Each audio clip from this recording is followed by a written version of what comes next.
Assalamualaikum warahmatullahi wabarakatuh. Anak-anak semuanya dimanapun berada, alhamdulillah pada kesempatan yang baik ini kita bisa kembali lagi melaksanakan kegiatan pembelajaran secara online untuk mapel SKI kelas 7 MTS semester ganjil. Kali ini kita akan membahas bab yang kedua, yaitu perjuangan Nabi Muhammad SAW melakukan perubahan. Sebelum kita mulai, mari kita berdoa, memohon kepada Allah, mudah-mudahan kita semuanya senantiasa dalam lindungan Allah Subhanahu wa Ta'ala, diberi semangat dalam belajar dan juga selalu mendapatkan keberkahan ilmu yang bermanfaat. Amin ya Allah ya Rabbal alamin. Baik anak-anak, kalian perhatikan, ini adalah kondisi masyarakat Madinah sebelum Islam.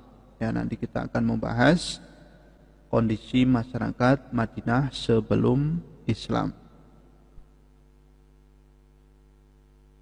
Kalian amati dulu peta konsep berikut ini, ya, ini perjuangan Nabi Muhammad SAW di Madinah.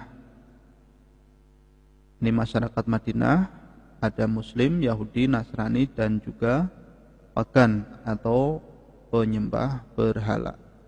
Muslim ini nanti terbagi menjadi dua, yaitu ada Ansor dan Muhajirin. Adapun strategi dakwah Nabi Muhammad SAW yang pertama ini adalah membangun masjid, kemudian memperkuat persaudaraan dan mengadakan perjanjian. Nah, kemudian usaha dalam membangun perekonomian ini nanti meliputi persaudaraan kaum Ansor dan Muhajirin. Nah, ini kemudian menciptakan lapangan kerja, menganjurkan untuk bertani, membuka pasar, dan juga menganjurkan berdagang. Nah, ini adalah peta konsep ya. Selanjutnya kalian amati dulu gambar berikut ini. Ya, silakan. Oke, sudah ya anak-anak ya. Baik, setelah tadi kalian mengamati gambar, coba kalian buat pertanyaan. Contoh, bagaimana kondisi masyarakat Madinah sebelum datangnya Islam. Oke, nanti kita akan bahas bersama-sama secara detail. Kalian perhatikan, Madinah dikenal dengan Madinatun Nabi atau Al-Madinah Al-Munawwarah, kota yang bercahaya. Secara geografis, kota ini terletak di lembah yang subur, berada pada jarak kurang 300 km sebelum utara kota Mekah. Sebelum datangnya Islam, kota Madinah bernama Yasrib. Setelah Nabi Muhammad SAW hijrah ke Yasrib, Yasrib berubah menjadi Madinah. Oke. Kepercayaan masyarakat Madinah sebelum Islam.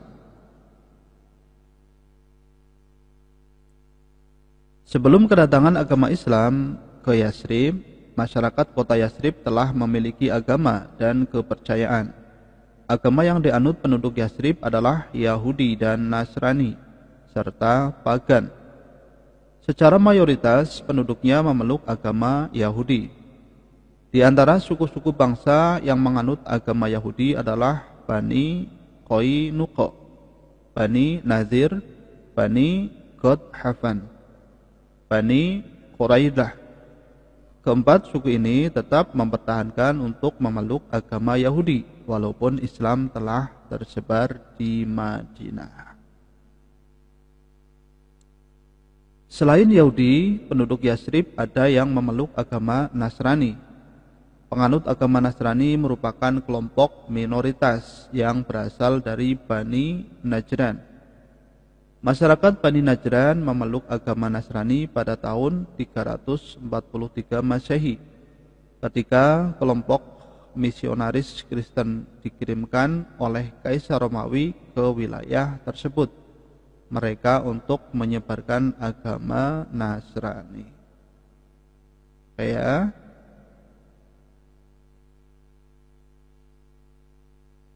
Penduduk kota Yasrib selain memeluk agama Yahudi dan Nasrani, sebagian kecil ada yang mengikuti keyakinan orang Quraisy dan penduduk Mekah atau dikenal dengan paganisme, yaitu kepercayaan kepada benda-benda dan kekuatan-kekuatan alam seperti matahari, bintang, bulan, dan sebagainya. Kondisi sosial masyarakat Madinah sebelum Islam. Kota Yatsrib merupakan salah satu kota terbesar di Provinsi Hijaz. Kota Yatsrib dikenal sebagai kota strategis karena merupakan jalur perdagangan yang menghubungkan kota Yaman di selatan dan Syria di utara. Selain itu, Yatsrib merupakan daerah yang subur. Sebagian besar kehidupan masyarakatnya hidup dari bercocok tanam, selain berternak. Hal ini menjadikan Yatsrib sebagai pusat pertanian.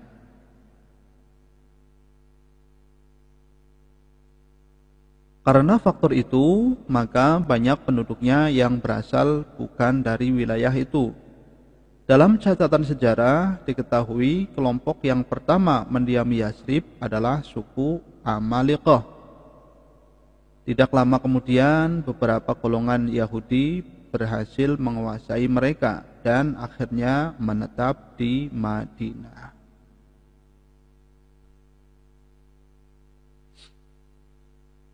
Sebelum Islam datang, kota Yatsrib memiliki beberapa kemiripan dengan keadaan di Mekah. Suku-suku dan kelompok masyarakat yang tinggal di sana berperang satu sama lain. Yatsrib memiliki dua kebudayaan, yaitu kebudayaan Arab dan Yahudi. Kedua kebudayaan tersebut jelas memiliki tradisi yang berbeda.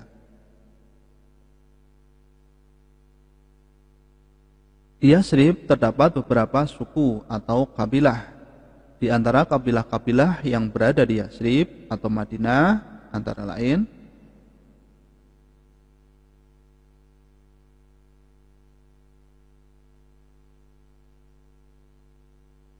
yang pertama adalah kabilah Aus dan Khazraj. Yang kedua adalah kabilah Yahudi. Yang ketiga, kondisi ekonomi masyarakat Madinah sebelum Islam. Kalian perhatikan. Kota Yatsrib merupakan salah satu kota terbesar di Provinsi Hijaz. Kota Yatsrib dikenal sebagai kota strategis karena merupakan jalur perdagangan yang menghubungkan kota Yaman di selatan dan Syria di utara. Selain itu, Yatsrib merupakan daerah yang subur. Sebagian besar kehidupan masyarakatnya hidup dari bercocok tanam. Yatsrib adalah kota yang subur. Yatsrib merupakan kota yang makmur dan subur dengan pertaniannya. Inilah yang membuat Yatsrib berbeda dengan kota Mekah di kondisi alam dan watak penduduknya. Air yang tersedia di kota Yatsrib mencukupi untuk membangun pertanian. Di kota Yatsrib terdapat beberapa pabrik yang sebagian besar dikelola oleh orang-orang Yahudi. Bani Qainuqa adalah kabilah Yahudi terkaya di Madinah, meski jumlah mereka tidak banyak. Di Madinah terdapat banyak pasar. Yang terkenal adalah pasar Bani Qainuqa. Di sana juga terdapat toko minyak wangi. Baik, yang keempat, kalian perhatikan kondisi politik masyarakat Madinah. Yatsrib tidak pernah ada kerajaan yang mengatur kekuasaan, sehingga kekuasaan berada di tangan suku-suku atau kelompok tertentu, tergantung kepada siapa yang paling kuat di antara mereka. Hal inilah yang mengakibatkan sering terjadinya perang antar suku dan kelompok. Kondisi tersebut hampir sama dengan keadaan di Mekah.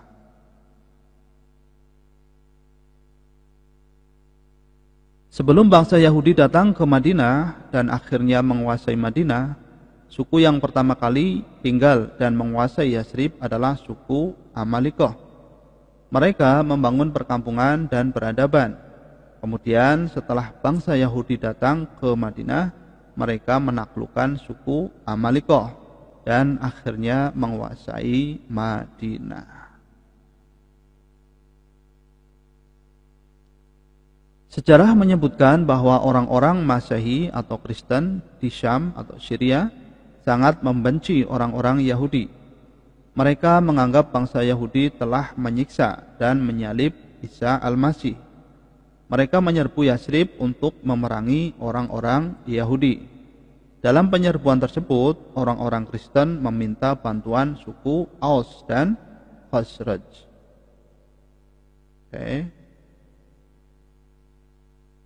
Setelah bangsa Yahudi kalah dan tidak berkuasa, mereka berusaha untuk memecah belah kedua suku tersebut. Provokasi atau penghasutan mereka nampaknya berhasil.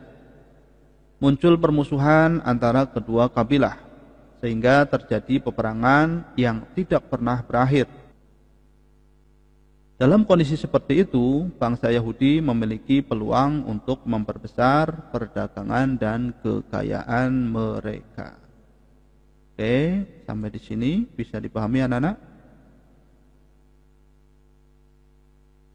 Kekuasaan mereka yang sudah hilang dapat mereka rebut kembali, sehingga di Yasrib terdapat 3 kekuatan yang mengendalikan Madinah, yaitu kabilah Aus, kabilah Khazraj, dan bangsa Yahudi. Ketiganya telah siap tempur dan hidup dalam suasana perang yang tiada hentinya.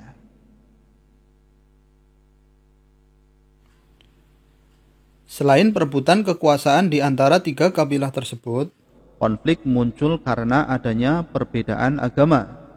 Kabilah Aus dan kabilah Khazraj memeluk agama Wat Sani atau menyembah berhala. Sedangkan bangsa Yahudi sebagai ahlul kitab atau penganut Alkitab mempercayai keesaan Tuhan atau monoteisme.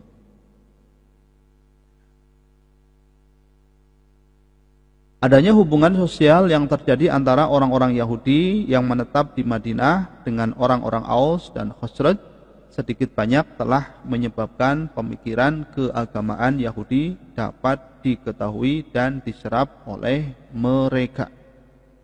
Ya.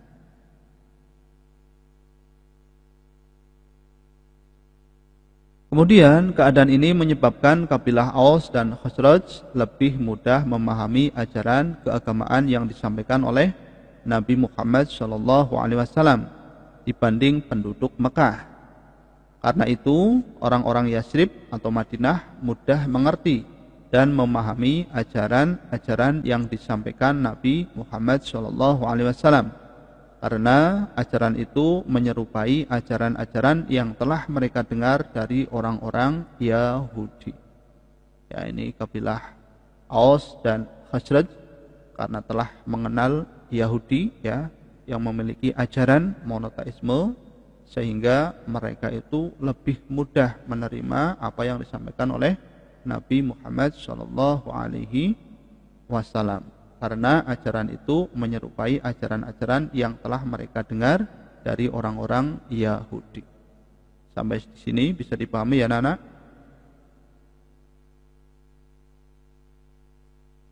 Oke. Salah satunya mengenai akan datangnya seorang nabi baru.